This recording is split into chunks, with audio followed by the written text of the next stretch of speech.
Thanks for joining us today. From the Canadian International School in Anhui Province, we are honored to have a Canadian Judo champion joining our CISH community. Would you like to share some of your experience with us? Yes, of course. First of all, thanks for having me here. Really excited to be here. So how did I achieve 2 medals? So the first medal was actually in Israel when I was a kid, when I got it.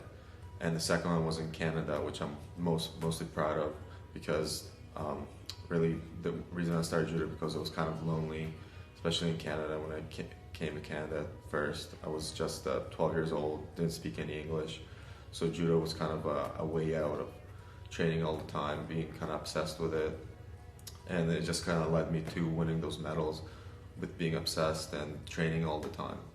I can imagine how many difficulties and how many challenges you got stuck on during this long journey.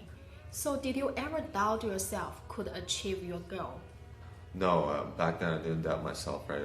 I trained so much and I was so into it that I never really doubted myself. And I just think as soon as you really doubt yourself, that's when you lose focus. Yeah.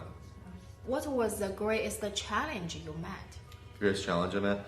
Really just get training enough, right? Because I train like 6 times a week, maybe some more sometimes. And just finding the time, also injuries, that's a big one. Athletes get injured all the time, right? But you have to train through it. And right, there's always going to be obstacles to reach your goal. It's just how you deal with those obstacles. So that was no different for me, judo back then. I know you are teaching middle year program Math and Design at CISH. So how you balance your study and judo? Yeah, it's actually quite easy for me because I view judo as a reward system, right? When I study, when I work, right? At the end of the day, you kind of have to reward yourself and balance the two. And I need that relief, and I just see it as a healthy balance, which I like to keep between the two, right? If I work a lot and I don't get to do something after, I can just burn out, and I think it's really important to mix your work life, your school life, and your sports all together. I am curious, what brought you here all the way to China? Especially everyone is very anxious in this pandemic period. That's actually a funny question. Like if you asked me a year ago where will I be, it wouldn't be China and Hefei. It was actually I came here because of my partner Abigail, who got. Yeah, you follow your heart. Yeah, I did. Yeah, for sure. She graduated from the University in New Brunswick, and some of her professors has worked in China before, and they know Peggy. Yeah. And so she got a job here and asked Peggy, "Hey, can my boyfriend come with me?" And Peggy gave me a chance, and here I am. I'm very happy that I took that chance.